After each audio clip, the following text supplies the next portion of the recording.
마리옹은 니체가 주장하는 이 신의 죽음을 수용하여 죽어야만 하고 또 죽어버린 신의 성격을 긍정합니다.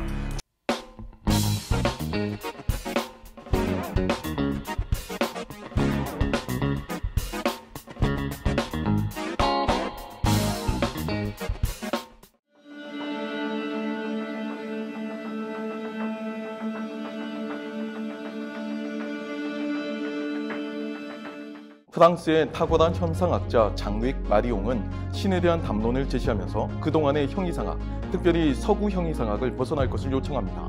이는 그동안의 기독교 신학이 서구 중심의 그리고 서구 형이상학의 관점에서 형성되었음에 대한 반성인 것과 동시에 포스트 모던 시대에 적합한 신담론에 대한 주장이기도 했죠. 마리옹에 의하면 서구 형이상학은 존재론의 틀 안에서 이루어지고 특히 기독교 신학은 최고 존재로서의 신을 가정하여 존재신론을 펼칩니다. 존재론의 틀 안에서 이루어지는 신에 대한 해석은 서구 형이상학이라 불리는 이 철학 안에서 생성된 신이며 여기서 도출되는 신 또한 존재의 근거로서 작용하며 존재론의 기틀을 더욱 공고히 할 뿐이죠.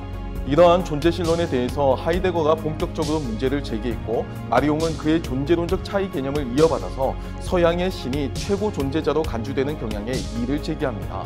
마리옹의 이러한 입장은 존재신론은 철학적 신 개념에 갇혀있는 신을 생성하며 이는 또한 인간을 지배하는 우상으로 전락한 신이라는 문제의식에서 기인하는데요. 서구 형이상학의 존재신론이라는 틀거리에 갇힌 신은 인간의 입장에서 신을 축소시키고 또 제한하는 실수임과 동시에 축소되고 제한된 신이 우상으로 인간을 지배하는 악순환을 야기합니다. 이에 마리옹은 철학적 개념을 통해 도달하는 신이 아니라 부정과 신비를 통해서만 나타나는 신의 현상을 제시하는데 이것은 고대와 중세 신비 신학의 연장선으로 이해할 수 있습니다.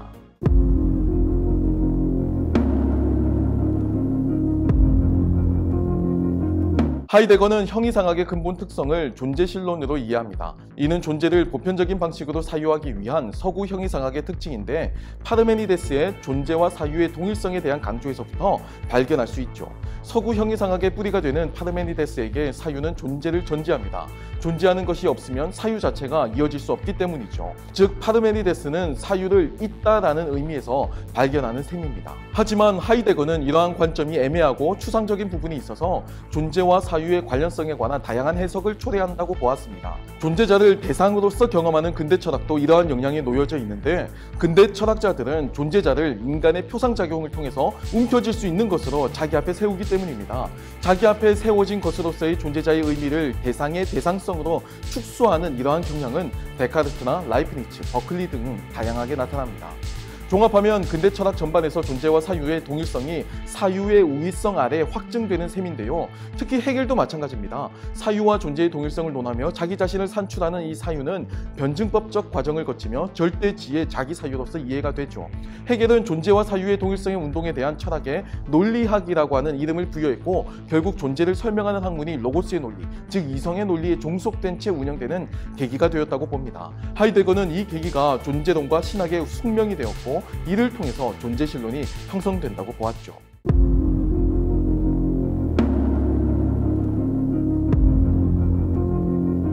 존재신론은 형이상학적 개념에 포섭된 신을 당연한 것으로 가정하는데요. 그 신에 대한 여러 이름들이 자기 원인이나 최고 존재와 같은 개념들입니다. 자기 원인이나 최고 존재는 철학에서 생성된 신 개념으로서 신이 가질 수 있는 다양한 가능성을 소멸시키고 제한하죠. 마리옹은 존재신론의 이러한 특징을 개념적 무신론으로 이해하고 있습니다. 특히 신에 대한 논리적 개념의 형성이라는 이 존재신론의 작동 방식은 우상을 형성하는 과정과 굉장히 흡사한데요. 우상은 단지 신을 인격화하는 것을 넘어서서 그것을 만드는 사람이 스스로를 금속이나 나무 등을 이용하여 신을 보이게 하는 형상을 제공하는 장인으로 인식하는 효과를 발휘한다고 보았습니다. 중요한 점은 여기서도 우상을 만들어내는 장인 스스로도 그런 의도도 없고 또한 자신이 우상을 만들었음을 알아차리지 못할 수도 있다는 점입니다. 신으로 보이는 것으로 형상화하는 시도는 절대적이고 무한한 것을 자신의 경험의 한계 속에 축소시킬 수 있습니다. 즉 우상은 신적인 것을 인간의 시선이라고 하는 그 척도에 떠맡긴 것을 의미합니다. 그리고 우상은 우상을 만들어내는 인간의 경험에 기반하기 때문에 신적인 것은 사실상 우상의 매개에 기댄 인간의 경험에서 비롯된 것이고, 신을 신적인 것에 대한 인간의 경험의 조건으로 예속하는 결과를 낳게 되죠. 철학자들도 신을 이해하기 위해 하나의 이름, 곧 개념을 부여하는데, 의도가 신의 현존을 증명하기 위함이든 자신의 형이상학적 체계를 설명하기 위함이든 모두 신을 인간의 수준에서 이해하기 위한 시도일 뿐입니다. 이는 필연적으로 신에 대한 왜곡된 이해를 초래하죠. 이러한 의도하지 않았지만 생성된 우상은 아리스토텔레스의 부동의 동자 개념이나 스피노자의 기계론적 세계관 안에서만 유용한 그 무한 개념, 또는 라이프니츠의 사물의 최종 근거로서의 신이나 칸트의 최고 존재자 개념에게서도 발견되며, 마리옹은 이를 모두 철저하게 무신론적인 선언이라고 단언합니다.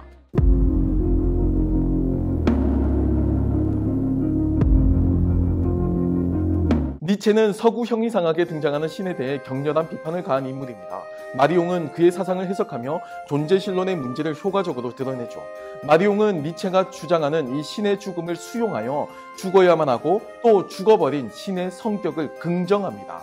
중요한 점은 마리옹이 신의 죽음을 긍정한 것이 아니고 죽은 신에 대한 성격을 규정한 그 내용을 긍정했다는 점입니다. 즉, 니체가 선언한 죽은 신은 어떤 신이냐 하는 것이 핵심이라고 할 수가 있죠. 마리옹은 니체가 공격 대상으로 삼은 신은 신 자체가 아니고 서양의 그리스도교 신학과 철학이 실제로 배격했어야 했던 그 우상으로서의 신이었음을 강조합니다. 니체가 신의 죽음을 이야기하며 비판하는 내용 중 하나는 인간이 만들어낸 그 신의 우상화에 대한 내용이었거든요. 니체에 따르면 이는 인간들의 종교적 상상력의 구현이며, 이를 통해 인간은 신을 세속화했고 심지어 참된 신의 소멸을 시도했습니다.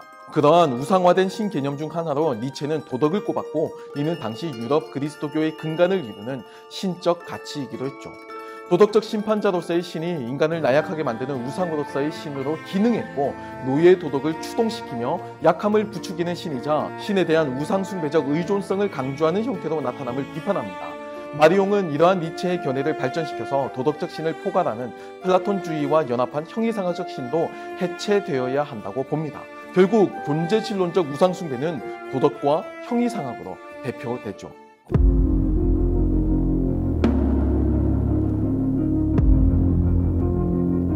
데카르트는 마리옹의 존재신론에 대한 비판이 가장 첨예하게 적용되는 사례라고 할 수가 있습니다. 데카르트는 분명 이전의 스콜라 철학과 달리 존재자로서의 존재를 파악하거나 신을 규명하는 것이 아닌 인식의 원리를 탐구하는 것으로 나타났습니다.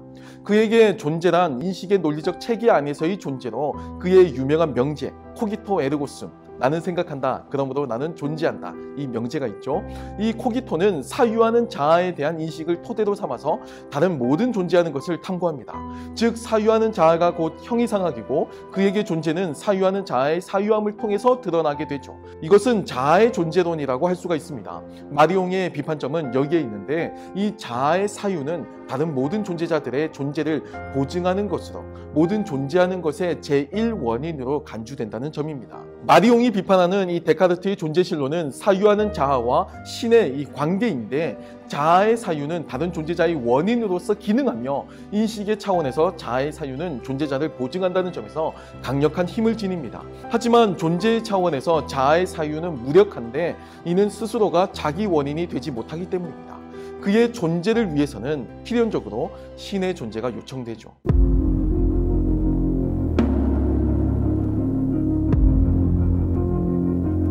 마리옹은 스스로를 신학자가 아닌 철학자로 여겼고 이를 자랑스럽게 여겼습니다. 그래서 그는 자신의 연구를 신학이라고 여기지 않았고 신에 관한 담론이라고 표현했죠. 그의 연구는 가톨릭 신학에 많은 영향을 받았는데 이는 그가 가톨릭 신자였기 때문입니다. 그럼에도 그는 자신이 속한 가톨릭 교회의 신학, 전통적인 형이상학적 신학에 대해서 건설적인 비판을 제시했고, 또 이에 대한 답을 자신이 속한 서방교회 전통이 아닌 동방교회 전통에서 발견하기도 합니다. 그가 이야기하는 존재 없는 신이란 도대체 무슨 뜻일까요? 그 이야기는 다음 시간에 이어가겠습니다. 지금까지 시청해 주셔서 감사합니다.